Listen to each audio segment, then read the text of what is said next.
Politique 2012 avec Christophe Jacubizine. On va évidemment revenir, Christophe, sur la polémique hier à l'Assemblée avec le député Serge Letchimy qui a comparé les propos formulés par Claude Guéant sur les civilisations au début de la semaine à ceux des régimes nazis. Très précisément, qu'a dit Serge Letchimy? On l'écoute.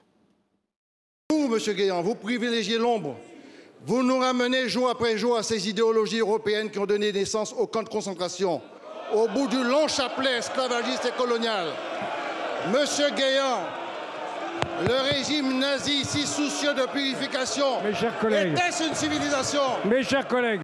Alors, des propos qui ont conduit d'ailleurs le gouvernement à quitter l'hémicycle. C'est une première, écoutez bien Christophe, depuis l'affaire Dreyfus, exactement depuis le 25 octobre 1898. Bon, ce qui vous agace ce matin, je crois, c'est les ravages de cette affaire sur nos compatriotes musulmans et d'outre-mer. Oui, finalement, Christophe, à cause de ces propos volontairement ambigus, on l'avait expliqué ensemble, de Claude Guéant, on a une nouvelle fois instrumentalisé les Français les uns contre les autres. Je voudrais dire qu'il y en a assez de détourner l'attention des Français, justement, des vrais problèmes. Leur pouvoir d'achat, l'emploi, la compétitivité de notre économie, l'efficacité de notre système éducatif, notre école pour nos enfants, ou alors notre justice. Au lieu de ça, on a vu, ce sont d'abord nos compatriotes musulmans qui ont eu l'impression qu'ils étaient des citoyens de seconde zone. D'ailleurs, le Conseil français du culte musulman a demandé des précisions par écrit au ministre de l'Intérieur Claude Guéant. Réponse hier de Claude Guéant dans une lettre au CFCM. Mon propos de bon sens et d'évidence, il persiste, ne visait aucune culture en particulier, ni nos concitoyens de confession musulmane qui respectent et adhèrent pleinement aux valeurs de la République. Tant mieux, nous voilà rassurés. On va quand même réécouter ce qu'il disait dimanche sur France Inter.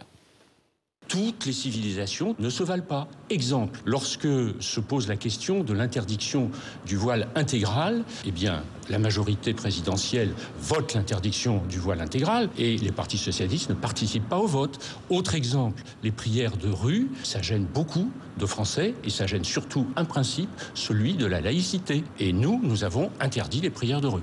Pourquoi nos compatriotes d'outre-mer, en la personne du député Serge Letchimy, se sont aussi sentis visés? Eh bien, ils se sont sentis aussi visés par cette hiérarchie des civilisations. Une hiérarchie dont avait parlé aussi Nicolas Sarkozy en Afrique lors de son discours de Dakar. C'est donc pas un hasard si le député qui crée la polémique hier est le successeur d'Aimé Césaire à la mairie de Fort-de-France, l'élu antillais qui par ailleurs est président du Conseil régional depuis 2010, est particulièrement sensible à ce thème de l'inégalité des races et des civilisations.